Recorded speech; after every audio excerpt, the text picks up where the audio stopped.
Neville Goddard, The Power of Attitude by coachAOG Part 1. Experiments recently conducted by Merle Lawrence, Princeton, and Adelbert Ames, Dartmouth, in the latter's psychology laboratory at Hanover, N.H., prove that what you see when you look at something depends not so much on what is there as on the assumption you make when you look.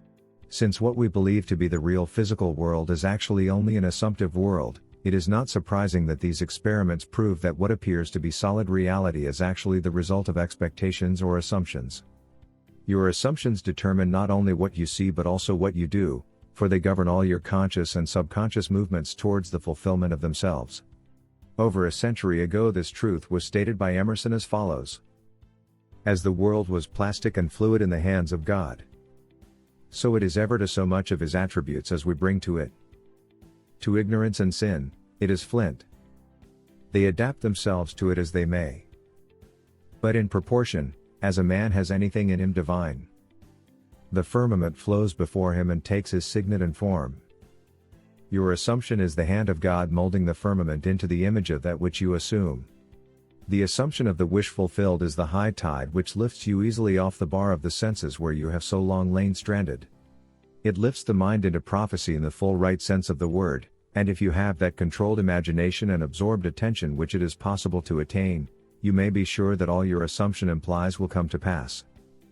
When William Blake wrote, "What seems to be, is, to those to whom it seems to be," he was only repeating the eternal truth from Romans 14 verse 14, which reads, "There is nothing unclean of itself, but to him that esteemeth anything to be unclean, to him it is unclean." Romans 14:14. Because there is nothing unclean of itself, or clean of itself, you should assume the best and think only of that which is lovely and of good report. It is not superior insight but ignorance of this law of assumption if you read into the greatness of men some littleness with which you may be familiar, or into some situation or circumstance an unfavorable conviction. Your particular relationship to another influences your assumption with respect to that other and makes you see in him that which you do see.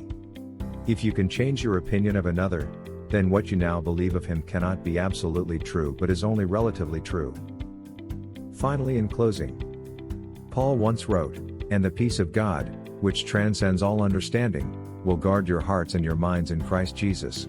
Finally, brothers, whatever is true, whatever is noble, whatever is right, whatever is pure, whatever is lovely, whatever is admirable, if anything is excellent or praiseworthy, think about such things. Philippians 4 verses 7-8. Thank you for watching this video, and I hope this series of Neville Goddard videos have been useful and powerful to you. Slap on the like button below so that I can produce more in the future. Don't forget to subscribe to this YouTube channel and click the notification button. You are helping me so that I can help you upload new videos like this, and you will be the first to be notified and be the first to know. You have been very helpful to watch this video, but don't forget to watch these other ones as well. Oh, you will love it, trust me. Thank you, and catch you on the next video from coachAOG. Finally, if you know better, you should do better. Remember to always have an excuse to succeed. This is coachAOG, thank you.